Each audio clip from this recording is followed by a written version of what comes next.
On this episode of WarDocs, Dr. Ryan Morton, a neurosurgeon in the Army, discusses his journey into military medicine, the challenges of recent advancements in neurosurgery, particularly in trauma and stroke care in the last decade. Dr. Morton shares his experiences building a neuroendovascular program in the Army, interesting cases he has encountered, and his thoughts on the future of military neurosurgery. For further information about Dr. Morton and our previous guest, visit our website at wardocspodcast.com. Be sure to follow WarDocs on your preferred podcast platform and subscribe to our WarDocs YouTube channel. I'm your host, Colonel Wayne Causey, Army Vascular Surgeon. Welcome to WarDocs, the military medicine podcast. This show brings you a first-hand, behind-the-scenes look into the mission, unique opportunities, and deployed experiences of the entire military healthcare team. From state-of-the-art hospitals in the United States to the most austere environments across the globe, WarDocs has you covered. Welcome to WarDocs, the military medicine podcast, which is dedicated to honoring the legacy and preserving the history of military medicine. I'm Wayne Causey, an active duty vascular surgeon, and today I'm here with one of my good friends, Dr. Ryan Morton, who is a neurosurgeon, but also does interventional neurosurgery. He is the chief of neurosurgery at Brooke Army Medical Center and the director of cerebrovascular and endovascular neurosurgery. I'm excited to have him here because he is a combat veteran and also is very experienced in doing all types of neurosurgery to include endovascular neurosurgery. Ryan, thanks a lot for joining us today. Well, Wayne, I really appreciate you having me on. It's been a long time coming. I've been a big fan of WarDocs and all the work that you and Doug do. So thank you so much for having me on. Well, I just want to start with the beginning because you're a Notre Dame graduate and then you took the HPSB route to medicine. What drew you to the Army in the first place? Well, my father was in the military. He wasn't medical, but he was field artillery and spent 20 years active duty. So I was an Army brat and I have a twin brother. So we were Army brats together. And when I looked for a mechanism to pay for college, ROTC was something on the forefront of my mind. It's something I thought about regardless of where I went to college, even if I went to a place that was more affordable. But when I decided to go to Notre Dame and the cost of tuition was quite high, it was kind of a win-win situation for me. Not only did I get to go to what I considered my dream school, but I also got to enroll into the Army, have the Army pay for my college, got a stipend. I got to do ROTC, dress up in fatigues once a week, go to the field. It was fun. Some of my really good friends in undergrad were all in ROTC, and it was just a wonderful experience. And I chose the Army because my my twin brother chose the Navy. He also went to Notre Dame, so we're a military family. But I can't say there was a better, even in retrospect, there was no better way for me to go about paying for school and also serving my country at the same time than the ROTC HPSB route that I did. Well, it's well known that neurosurgery is one of the most demanding paths in medicine. I've told you this story, but I almost chose that field. What made you choose it, and how did that path evolve into the ultra-specialized world of interventional neurosurgery? It's a great question, Wayne. And choosing neurosurgery is not something that I did lightly at the time.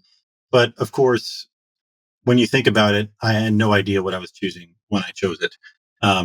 Neurosurgery, in my opinion, is the most demanding surgical specialty as far as impingement on your personal life. Your life is neurosurgery when you're training. And even when you're done with training, neurosurgery patients are extremely fragile. And so you have to really be ready anytime they come into the hospital. But I didn't plan on being a neurosurgeon. When I was in high school, I thought maybe I'd be an eye doctor. When I was in medical school, I actually really liked EKGs and thought maybe I'd be a cardiologist my first 2 years. Then I met a couple of people that were interested in surgery that were older than me and encouraged me to do some shadowing. And so I shadowed some general surgery cases. I was like, well, maybe I'll do this. And then I remember distinctly, at the end of my second year of medical school, I scrubbed a burr hole case where there was just a burr hole for a subdural, which now, that's like a routine bread and butter sort of a case. It's nothing that I would get super excited about. But at the time, they let me do the drilling.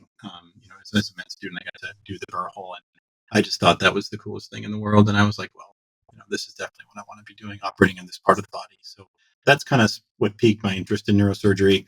And then, did a lot more research on my own as far as looking into programs, looking at what the career path would be like, and ultimately decided that it was a good combination of interesting pathology, interesting cases, and the kind of people that I wanted to surround myself with.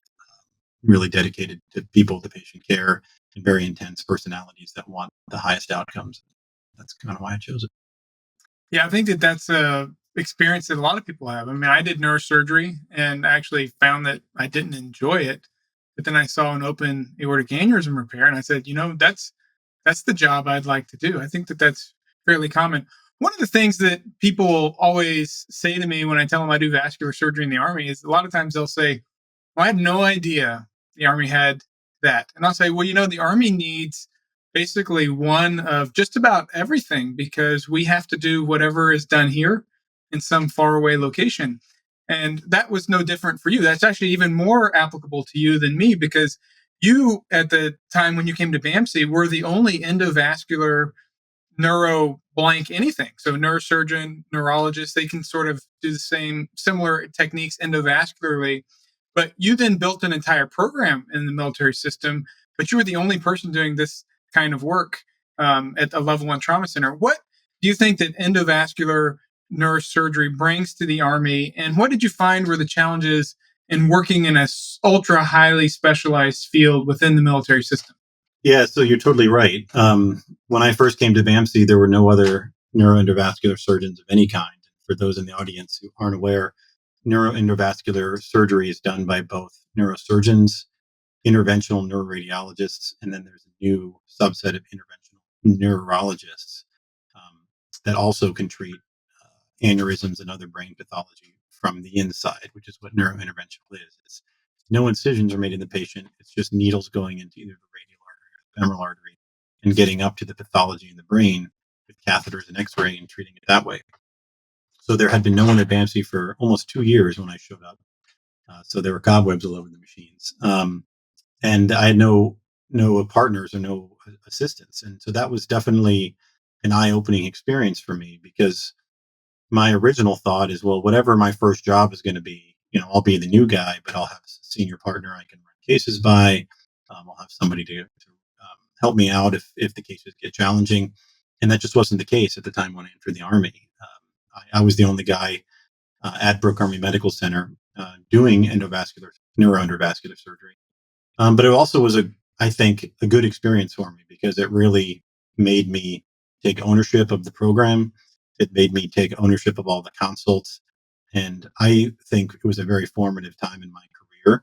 And I think it accelerated my decision making skills and my talent faster than it would have if I maybe had somebody else to rely on. Now, don't get me wrong, I still called a friend, some of my mentors when I had very challenging cases. I sometimes called you when I had some access cases that were challenging in the femoral artery.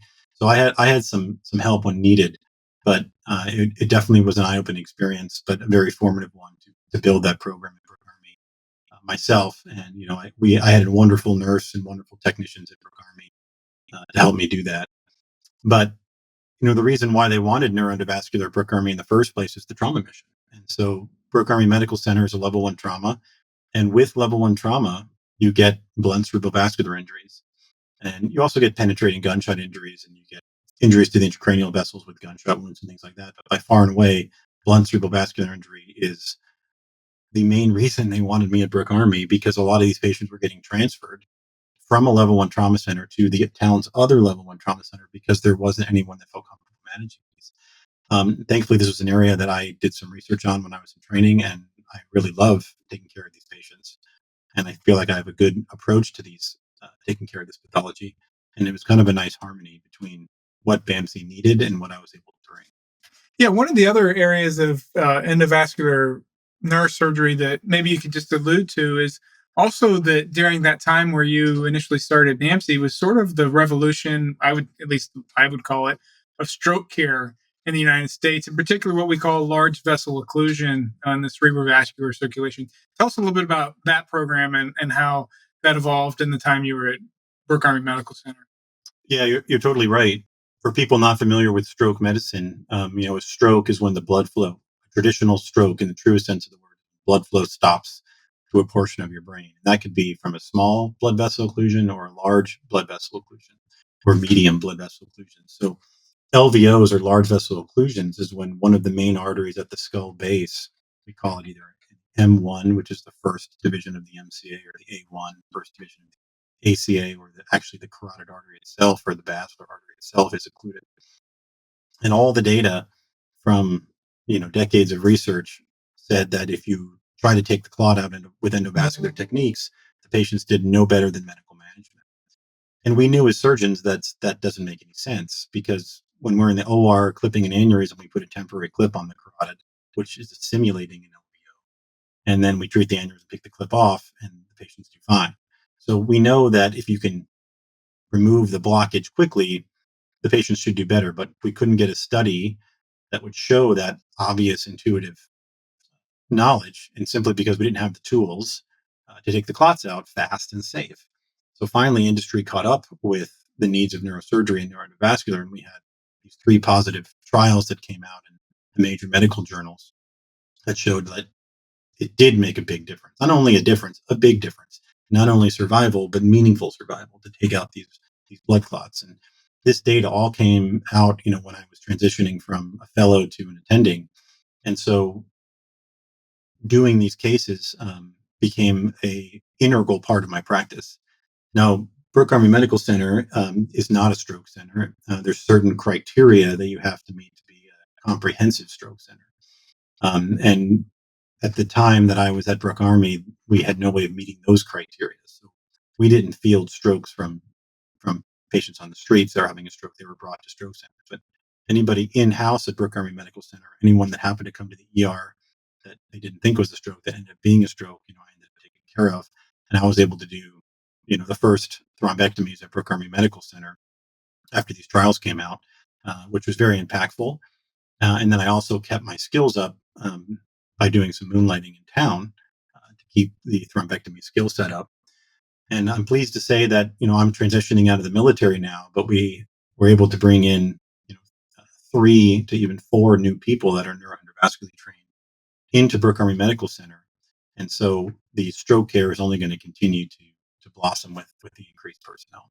Yeah, I think that's an important thing to sort of highlight, is that this capability of endovascular neurosurgery is something that can be applied really to the battlefield. I mean, I'm actually personally working as the vascular surgery consultant to try to come up with a way in which we can apply the skills that you have to the combat casualty injured patient, so that they can receive this endovascular procedures. Maybe not so much stroke in the short term, but at least some sort of traumatic injury can be treated with an endovascular technique, such as a covered stent or a balloon occlusion of the artery, just at least temporize hemorrhage.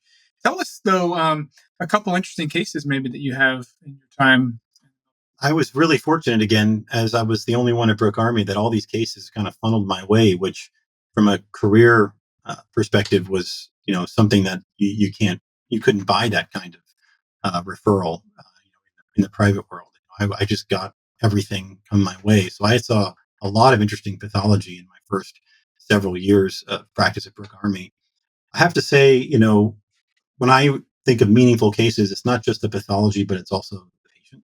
So the patient's story, to me, really cements some particular cases in my head. And there's several I could mention, but to pick one that comes to mind, there was a patient that I met in the ER. He had come in with a first-time seizure. He was an active duty pilot, and he was looking at retiring. And to not get too specific, so no one is identified, but he had a really, really great job lined up for when he got out of the military as a pilot. And so he was pretty excited about that job, and he had the seizure, which threw him for a loop because he's just about to get out of the military. And he ended up having a extremely large arterial venous malformation in the right frontal lobe. And what an AVM is, or arterial venous malformation, is when you have a tangle of arteries connecting to a tangle of veins. And so you get shunting of blood from artery to vein, and that can cause several problems. The first is bleeding, which thankfully he didn't have, but typically the veins or the nidus rupture because that arterial pressure where it's not supposed to be. The second is you can have what's called Steele syndrome, which is mimics a stroke. And the third is seizure, because that AVM can irritate the brain. And so he had a seizure. And it was a large AVM. It was one of the biggest ones that I had seen in my career as far as when I considered operating on it. There's been some really good data on what makes an AVM operable and what makes an AVM inoperable. There's several grading systems, a Martin grade, and then Lawton came up with a supplementary grade. And anyway, the size is a major determinant of how risky something is to take out. The surgical morbidity is what we call it, as well as its location to eloquent cortex, or a part of the brain that controls movement or speech. So his happened to be in the right frontal lobe, which is a great location if you have to have some pathology, but it was only about a centimeter in front of his movement cortex or his motor cortex. So that was certainly at risk. And then it was measuring almost 6 centimeters, which is extremely large AVM. The last criteria we look at is the venous drainage, which thankfully was superficial. So, I talked to him and I told him point blank, like, I've never operated an AVM this big. Most of the AVMs I operate on are 3 centimeters. I've done a couple of 4 centimeters, but I've never done a 5, nearly 6 centimeter AVM, in my career. But I think, studying your angiogram, looking at your MRI, I think this is something that we can take out safely, because if we don't, you can't fly, because you're not going to be able to be a pilot with an AVM in your head, because there's 2 to 4% chance per year risk of rupture. You just had a seizure, so now you could have more seizures. So it hasn't ruptured, so we're not forced to take it out, but you're a pilot. It'd be like someone telling me I can't operate. Like, what else am I going to do? Mm-hmm. I'm not trained to do anything else. And him and I got pretty close during this whole preoperative workup, because this was a big decision for him. But ultimately, he decided, I need this out, because I want to try to continue my career as a pilot, knowing that if things don't go well, could get med boarded and at least have some backup. The military will take care of me. So we did a multi-staged approach where I went in endovascularly up the arteries with, again, no incisions, and you glue off pockets of the AVM, glue off about 20% at a time. So I did about 3 stages there. I glued off a little over 60% of the AVM, the high risk, the deep parts, and the high risk surgery parts were glued off. And then we went to surgery and we did a big craniotomy, and I took it out. And I had the assistance of a couple of partners, because it's such a big case. Having 4 hands, as you know, is better than 2. And it went great. We got the whole AVM out. He was cured. And I technically, from an operative standpoint, it couldn't have gone any better. During his recovery, he did very well. And then he ended up having a seizure like several months post-op. The scans all looked fine, but we know there's about a 10% risk of continued seizures even after you take this AVM out. So at this point, he's still grounded. We had a good technical result, a good radiographic result. But one of those things with neurosurgery is, even when everything goes well, sometimes it's still not exactly what you wanted, but you're still happy. And this was one of the cases where I'm really happy with the outcome, and I'm hoping that his seizures or epilepsy one day will be cured and he might be able to fly again. But we're still kind of pending that situation. But given his job, the complexity of the pathology, and what a great person this was, it all kind of came together for a case that all really never. Yeah, I think that's one of the things that I really appreciated from your story, was hearing the multidisciplinary approach. And sometimes people in medicine hear multidisciplinary approach, and they may think that, the ICU teams are working with the pharmacologists and working with rehabilitation and PT. And sometimes when surgeons think about a multidisciplinary approach, we're actually thinking about, how do we use the skill sets of each other to make the surgery better for the patient? And you are a perfect example of that. You know this, but some people may not know that I do a lot of spine surgery. And they say, "Oh, you're a vascular surgeon. You do a bunch of spine surgery. What is that all about?" Well, the major blood vessels to the human body actually sit right on top of the spine. So when the spine needs to be operated, particularly from the front, we often join the spine surgeons, whether that's orthopedic or neurosurgeons.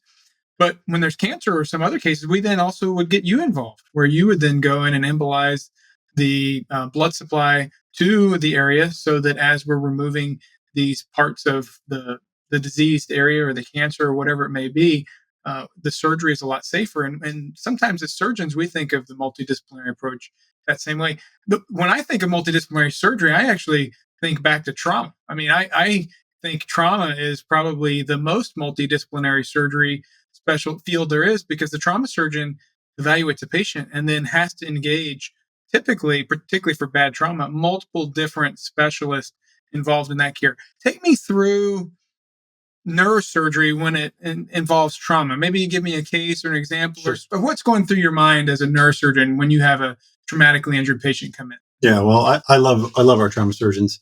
I have to say, being a trauma surgeon, particularly a level 1 trauma center, that's a calling, because when you're on call, you are on call, and you are the quarterback of the patient's care. You are the Yep. one that, does the initial survey. You're the one that, gets with the radiologist to figure out what's wrong. And then you're calling all the consults, bringing in the specialist and making sure this patient's care course, it makes cogent sense. And I like to thank them, but sometimes it's a thankless job because it's like a treadmill. These patients just keep coming in. These trauma surgeons just are fantastic. And the ones at Brick Army Medical Center, I would put against any other hospital in the country. It's really been wonderful. From a neurosurgery standpoint, right after the ABCs is when neurosurgery comes in. So if a patient does have a head injury, we're always taking care of the airway, the breathing, the circulation, making sure the vitals are okay. As soon as that stuff's sorted out, if there's a head injury, we're up next as far as order of merit. And there's been many times where patients come in as what I call polytrauma, where they have trauma to the abdomen or the chest and also the head. And we're sorting out order of operations here, who goes first. And sometimes you go together. So, I've had at least 2 cases in my time at BAMC where the patient's getting an X-lap and I'm doing a craniotomy. And you cannot do those sorts of cases at a center that doesn't have people like Brick Army that are just dedicated to having the most optimized outcomes in trauma care possible. From anesthesia to the nurses in the OR to the techs, it's just incredible. Being able to do a complex case such as an X-lap and a craniotomy at the same time, obviously that's a poor prognostic indicator for patients' prognosis, but I've seen some good outcomes at Brick Army in the 2 cases I did, and it's because of the trust that we have with each other from a trauma and a neurosurgery standpoint. But these are operative cases, and I have to say the vast majority of consults for trauma are non-operative that I get at Brick Army. Traumatic subarachnoid hemorrhage, small non-operative subdural, small intraparenchymal contusion, and of course, there's the whole spine, the slew of spine pathologies. But most of the consultation that I do as a neurosurgeon is for non-operative management of head injuries. And I think that most of this stuff, to be honest, can be done by anyone.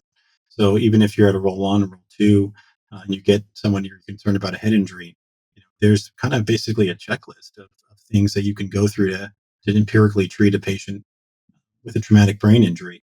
And one of the things that I enjoyed working so much at Brick Army Medical Center is the trauma surgeons, after a few reps, they get that and they have already started. You talk to them and it's like, what's the head of bed? Have you given the hypertonic? What about mannitol? What about sedation? And they've done all these things already. And it just makes your life so much easier working with high class individuals like that. That's great. So for those listeners that maybe are a little more interested in maybe some of the nuances of neurosurgery, trauma, and neurosurgery, I'm going to do an add-on episode that you can listen to. I know that a lot of the listeners may not want to know all the little details of neurosurgery. And so for that, we're going to spare them right now. But if you're interested, we are going to do a little bit of an add-on where I'm going to ask him some clinical scenarios of things that happen, and potentially like me being at a role 2 as a general surgeon or vascular surgeon, because we fill similar roles, what he might do. So if that's something that you might be interested in, listen to the additional episode. Now, I do want you, though, to go through something that's a little bit very important to every provider that deals with a traumatically injured patient. So you mentioned that we go through the ABCs or the CAB, but D, disability, comes last. And so there is a scoring system for patients when they come in with a traumatic brain injury or some injury to their brain. Take us through sort of what you think about when you go to evaluate a patient who's been traumatically injured and you're asked specifically to evaluate their neurologic function. I'm going to assume for this conversation we're stateside and we have all of the nice technology available to us. So as most people who work in trauma centers or with neurosurgeons know, the very first thing we always ask is, was the head CT look like? Was the head CT done? We're a completely image, driven specialty. Every decision we make is based off the image in conjunction with the clinical exam. And so right away, I just want to know what the head CT looks like, because there are certain guidelines that are out there, particularly for trauma, about what makes something operative. So if you have an epidural hematoma that's greater than 30 centimeters, that patient should be on the way to the operating room, almost regardless, even if they're wide awake and talking, the patient's going to the OR. For a subdural greater than a centimeter, you got to be thinking this potentially could be operative. And then for contusions, particularly bifrontal contusions, if they're large or they're scattered and there are multiple of them, if the cisterns are effaced, which is the area around the brainstem, you got to start thinking this patient's going to need an intervention, either an EVD or a bifrontal craniotomy. So just based off the radiographic criteria alone, I'm already starting to think, is this an operative case or is it not? And then the next thing is the patient's exam. And for neurosurgery and trauma, the GCS really is everything. It's a pretty old school nomenclature, but it's rock solid as far as its utility in the clinical evidence. So the GCS is a score of 3 to 15. Some people say 2 to 15, but 3 to 15 for all intents and purposes. And the motor examination, which is either following commands, which is what we want. If you're following commands, there's a 99% chance you don't have the pressure problem in your head, which is what trauma is worried about, is the pressure in your head is basically compartment syndrome of the head. The second was best is localizing, then withdrawing, and then there's the 2 levels of posturing, and then nothing. And so the motor exam of the GCS, that piece is the most important thing we want to know after the radiography. So once I have the motor exam and once I have the radiography, I can pretty much make a determination for next steps for any patient. Now, this is different in an austere environment where you don't have imaging, and that's a different kind of lecture series. But for We'll America, talk about that. those are the things we want to know stateside. And so you mentioned pressure. So, I mean, I'm going to push the limits of my knowledge here, but it's the Monroe-Kelly doctrine, right? It's the volume within a fixed space, which is the cranium. It's very impressive that you remember that eponym. So the Monroe-Kelly doctrine basically says that the skull is a fixed volume, and so with added volume, either be a blossoming contusion, a brain tumor, whatever it is. In the setting of trauma, it's usually a blossoming contusion, subdural, epidural. The brain can compensate with innate mechanisms like the spinal fluid getting squeezed out, the venous blood getting squeezed out until you hit a critical point. And that's the compliance curve.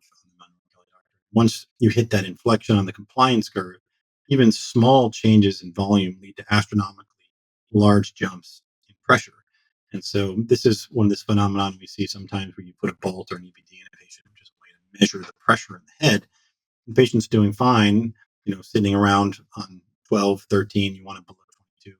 But then on day 3, day 4, at peak swelling, all of a sudden their ICP's intracranial pressure is just out of control. It's because that little bit more swelling on day 3 or day 4 just tipped them over on that compliance curve.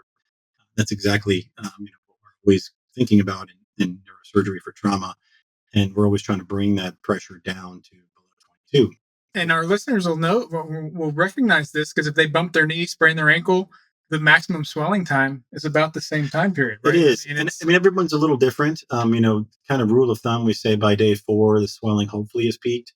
That being said, I've had patients, in the ICU for 2 weeks that just have this pathologic swelling.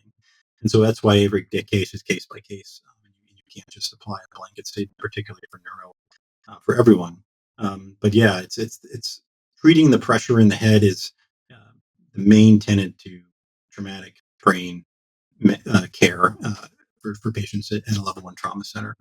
And it's not just treating a number. So there's more to neurosurgery and traumatic neurosurgery than just making that number, green, so to speak. But that's a huge component of it because in the literature over and over again, if you have sustained, prolonged high intracranial pressures, your outcome is proportionally much worse.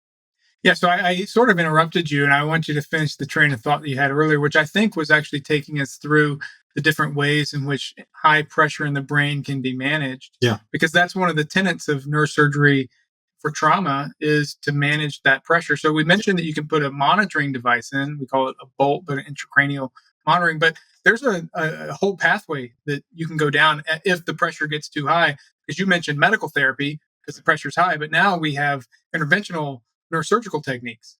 So there's a couple of ways to think about traumatic brain injury. In the first, and this seems so basic, but sometimes you lose the forest in the trees when you're taking care of trauma patients. So the first thing you have to ask yourself is this a mass lesion or is it not a mass lesion? Because mass lesions go to the operating room, non-mass lesions with high pressure only go to the operating room as kind of a last-ditch effort. So, and by mass lesion, you mean? Exactly. So if the patient has a large epidural hematoma, which is a collection of blood outside the coverings of the brain, pushing on the brain, it's like a big softball. It's a mass that's causing pressure in the head. So you just need to remove the mass. It's not very scientific. You just got to get it out of there. A large subdural, typically a centimeter with about 5 millimeters, something we call midline shift, which is a measure of how much pressure is on the brain. That typically needs to come out. And then large contusions that are causing what we call cisternal effacement or effacement of the area of the brainstem, typically in the temporal lobe or low frontal lobe, typically needs either the contusion needs to come out, or you need to do what's called the decompressive craniectomy, which is removing the skull to allow the brain to swell out. So it doesn't swell down towards the brainstem, it swells out under the scalp. And so mass lesions go to the operating room. But there's this whole group of patients that develop high pressures in their head without an obvious mass lesion. So they don't have a large subdural. They don't have a large epidural. They don't have a huge contusion. Maybe they have multiple small contusions that are adding up to a very high volume. Or maybe they have traumatic subarachnoid hemorrhage and it's causing hydrocephalus. So there's other ways to get high pressure besides a mass lesion. So if you're having a backup of spinal fluid, well, that's an easy one. You just put a drain in called the EVD to drain that fluid out, and that takes care of it. But when you have this swelling from either the traumatic impact itself, blast waves, or from multiple contusions, then we put a bolt in and we get a pressure and we have to treat it with medicines. And so the acronym I've used since I was a resident, an intern, when I was trying to figure out how can I remember just the basic pathway of treating this stuff so I don't have to call my senior, I came up with an acronym called HOT CNS, so HOT CNS, HOT CNS. With a hot brain, I got to make it cool. So H and O stand for head of bed. So as long as the spine is clear, if they're not, you can reverse T them. But if the spine's clear, you want to sit them up. And it's remarkable what just sitting somebody up, increasing the venous drainage, does to pressures in the brain. You can go from 50 to 15 just by sitting them up. That's the H and the O, head of bed. And the T is temperature, so you want them euthermic. The C is CO2, so you want a normal to low normal CO2. Back in the 90s, we used to hyperventilate people, but that would cause arterial vasoconstriction, and you can't do that too much because you get stroke. So you want a CO2 of around 30, 35. Just put an end tidal on the patient. N is for Na+, so sodium. You want sodiums, definitely over 140, and you can do some bolus therapy with hypertonic saline, 3%, 23% saline. And then S is sedation. So if a patient has a critical TBI, they're going to be intubated and sedated. Nobody who's awake and talking typically has a critical TBI. So if they're intubated, you want to have them nice and sedated on propofol and fentanyl. It decreases the brain metabolism, decreases the pressure in the head. And is again, sitting somebody up and giving them a bolus of propofol, that takes care of so many problems right away.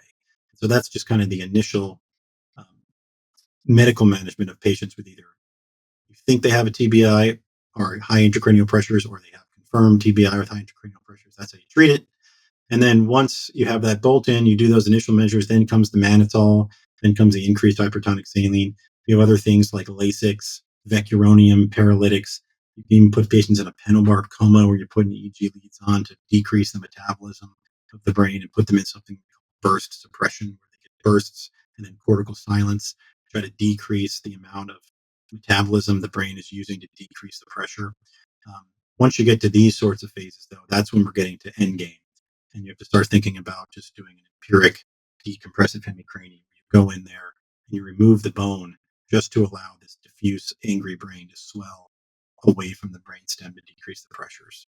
And there's been some really good data and studies on this stuff, and it does increase patient survival by doing these decompressive hemicranies, even at a late stage. But the outcomes at that point, it's almost like the cat's out of the bag. No matter what you do, this patient is likely going to have a bad outcome. So you have to be very intense talk with the family about how this patient would potentially want to live before you do these very aggressive surgeries. Yeah, I'm kind of smirking over here as I hear your story, because we both worked at Harborview. I was a resident at Madigan. We didn't overlap at the same time, but Madigan, we would be on the trauma service when we were at Harborview. You trained at the University of Washington, so Harborview was a critical part. I can just imagine a young Ryan Morton running around the ICUs treating all these patients. I mean, the list, what I remember was like hundreds of patients had traumatic brain injury, and I can just see you just doing hot CNS on all these patients, trying to figure out how I can get their intracranial pressures down. Yeah, Harborview was a great experience, and it was a major trauma center, like you're alluding to, and it was one of the reasons why I had a passion for trauma, and I was really happy when the military sent me to their only level 1 trauma center, because I felt like I was ready, and I had seen everything I could see. Now that proved not to be true. There's always something you haven't seen. But I felt like I was ready to take care of these patients, and I was excited about taking care of these patients. And I certainly had some really important mentors. Randy Chestnut was a big one at Harborview, who he would come in every morning at 6 a.m. As the attending and round with the trauma team every single day.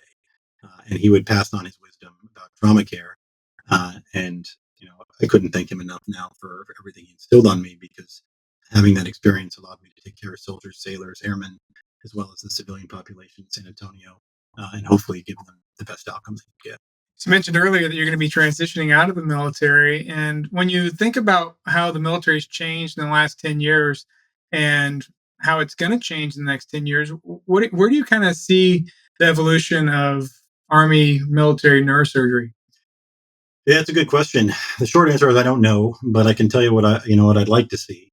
I think it serves a vital role, particularly in combat zones. You really, you have to have that neurosurgeon there at level 3 to give the soldiers, sailors, and airmen who are in harm's way the best possible chance of having a good outcome. And certainly during the height of the Iraq operations and Afghanistan operations, there were countless soldiers, sailors, and airmen who would have died if it wasn't for the neurosurgeons in theater taking care of these patients. So, mission readiness for downrange deployment is by far and away the main focus. And I think if that's done, I felt very confident getting the cases that I needed at Brooke Army, because we're level 1 trauma. But I think extended efforts need to be made on the neurosurgeons who aren't as fortunate to be at a level 1 trauma center to make sure that they continue to get these cases and these reps in. So when they are downrange, taking care of our nation's troops, that they feel comfortable with anything that comes in. So there's lots of different mechanisms that are in discussion as far as how to get physicians their reps. They can come to Brooke Army. There's a lot of DoD civilian partnerships. I know there's one in New Jersey, there's one in Florida, and there's ways to make sure that military doctors are trained. The reserves are another great resource where we have a good number of neurosurgeons in the reserves that probably have great experience, where they can also fill in those holes downrange to make sure that the troops are taken care of. From BAMC's point of view, I hope they continue to be able to provide for the city of San Antonio. I mean, it's an invaluable resource that they're able to provide along with the university for level 1 trauma care. And I'm really excited about the potential for stroke care being done at BAMC now that there's more than just me there. I think that's a huge opportunity to potentially bring to Brooke Army as far as taking care of subarachnoid hemorrhage, ischemic stroke. It's just a wonderful opportunity, and it'd be interesting to see what the new generation does with that opportunity. Yeah, I think of neurosurgery a little bit as a black box when I think about it, because I mean, like I do vascular surgery. There's some really good trauma surgeons out there that can do surgical bypasses for trauma and other things, but the the expertise for a neurosurgeon, and it's sort of like almost they're going for neurosurgery and then they go off to the operating room and they come back and they've had their neurosurgery. And really the understanding, I think, of neurosurgery seems to me to be the one field of medicine that I find to be, I call it more the black box, because it's really the most unknown aspect. Well, yeah, and I think there's a reason for that, and I think there's not a lot of good trials in neurosurgery. So there's a lot of good trials in cardiology. There's good trials in vascular surgery because there's so many patients. But for neurosurgery, we don't have a ton of randomized controlled trials where maybe other surgeons would feel comfortable doing something and knowing they're doing the right thing. That's changing, particularly for endovascular neurosurgery. We have a lot of stuff coming out besides stroke, but we're finally getting our act together as a profession and coming out with randomized control, high quality studies on many of the things we do. But for decades, and even in the realm of trauma, a lot of it is just what I call international journal of strong opinions. This is my experience from doing this for X number of years, and this is what I think is the best for the patient. And it's really hard to ask another surgical subspecialty to be able to step in and make those decisions. It's not like for a bypass, it's like, there's one end of the artery, there's the other end of the artery. I need to put a plug in there. Like, technically, yeah, not every surgeon can do it, and it requires a skill set, but the decision matrix is pretty straightforward. Whereas neurosurgery, there's still, particularly with trauma, there's a lot of nuance, and as we say, there's a reason why the residency is 7 years. Give us a little teaser for the add-on episode that you and I are going to do about neurosurgery, particularly in austere environments. But tell us maybe one of your most memorable trauma cases that you had for neurosurgery. Sure. There are several trauma cases. Some of them are very complex, and their clinical courses lasted weeks, if not months. So I'll spare the audience that. But there's one that I can kind of get through fairly quickly that was very interesting. So there was a civilian that got shot in the neck, And so the bullet went through the carotid artery, or at least that's what was thought, because there was a copious amount of blood coming out of the neck. And so the emergency room doctors basically just had their hand on the bleeding neck. And this was my first year as an attending, and they called, like, hey, we want to take this guy to IR and figure out what's going on. He seems to be bleeding out of his neck, and ENT wanted to know if I think whoever was on call for vascular too was wondering if there's an IR approach. And I was like, yeah, let's bring him to the lab. So the patient comes up to the lab, they're intubated, and the ER doc's hand is still pushing on the neck as we get onto the table. And we get the patient all prepped and draped. And the ER doc looked at me, he's like, can I take my hand off? And I was like, I'm not sure, but like, you can try it. So he slowly removed his hand and there was no bleeding. So I quickly got access and went up, took an angiogram. And indeed, the entire carotid had been essentially transected with the bullet. And so I went over to the other side and I imaged the other carotid. And, for no other reason than God's generosity, the patient had a complete circle of Willis, meaning the left side of the brain and the right side of the brain connected through a series of blood vessels up top. So despite him not having a carotid artery on one side, his brain was still receiving great perfusion. And so I went up through the carotid artery stump and I just coiled all of it off. And what coils are these basically platinum plugs that you can plug the artery with. And I completely got rid of that stump of the internal carotid artery. And the patient, was neurologically intact, which is incredible. Well, about 3 days go by and the patient all of a sudden stops following commands. And we get some imaging and it suggests severe diffuse cerebral vasospasm. And what vasospasm is when typically when there's blood in the spinal fluid, or sometimes we think when there's a really bad blast wave, in a delayed fashion, the arteries become angry and they start to clamp down. And so this particular patient had clamped down the major arteries of his brain, both M1s, both A1s, and the vascular. So then I go back up, and remember, he has one carotid. So I go back up and I balloon angioplasty the one side I can get to. And then the other side, I squirt some icardipine, which is a vasodilator, and we're able to relax those arteries. He gets great blood flow back, and then he's doing well. And then 3 days later, he starts bleeding profusely out of his nose.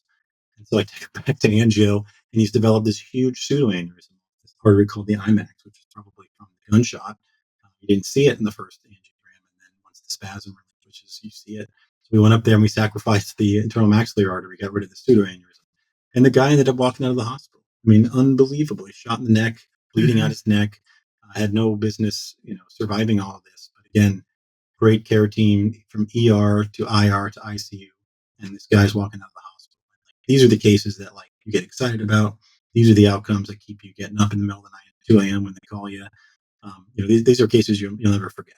Yeah. Fast forward 7 years and I'm calling you on the phone because I've explored the neck. Exactly. I want to know, hey, what do you think of this? Yeah, I remember that case. So when you look back on your military career, what do you want people to remember about your time in the military? I hope that people remember me as somebody who provided outstanding care. And I know that sounds relatively simple, but when I get up every morning, the most important thing for me is that patient that I'm seeing thinks that they are getting, or they understand that they're being cared for, and they think that they're getting the best care that I can possibly provide. And I always tell patients, I don't pretend to know everything, and I don't pretend to have treated everything, but what I can tell you is I'm going to give you my very best for your case. I'm going to give you my suggestion. And if you decide to get surgery with me, you're the only person I'm going to be focused on during the surgery. I'm not going to have distractions from anything in my personal life. I'm not going to have distractions from other cases going on. I don't run into rooms. This patient that's under my care is getting the best care they possibly can get. So I hope that each individual patient encounter, I hope there's never a patient that feels like I blew them off, that I didn't take them seriously, and that I didn't offer them a potential solution for their problem. Because I feel like each individual patient should feel like they're the most important patient. And if you could interview each of my patients individually, and they could tell you that they felt cared for and that I was not distracted and that I offered them the best care that I could offer, that would mean the world to me. Well, I've been joined today by Lieutenant Colonel Ryan Morton. Ryan, thanks for your time today, and thank you for your service to our nation. Well, Wayne, I really appreciate what you do on WarDocs. I appreciated your friendship over 8 years at BAMC. A couple times you've helped bail me out at some cases. I can't appreciate your expertise anymore. And thank you. Thank you for listening to WarDocs. We sure hope you enjoyed it. WarDocs is a nonprofit organization supported by donations from listeners like you. Please follow and subscribe to our show on whatever platform you consume your podcasts, and rate and review this episode, and share the show with your contacts on social media. Find out more information about our show, our guests, and how to become a member of Team WarDocs on WarDocsPodcast.com. Thank you for your support. If you like war stories and medical drama, WarDocs has you covered. Spread the word.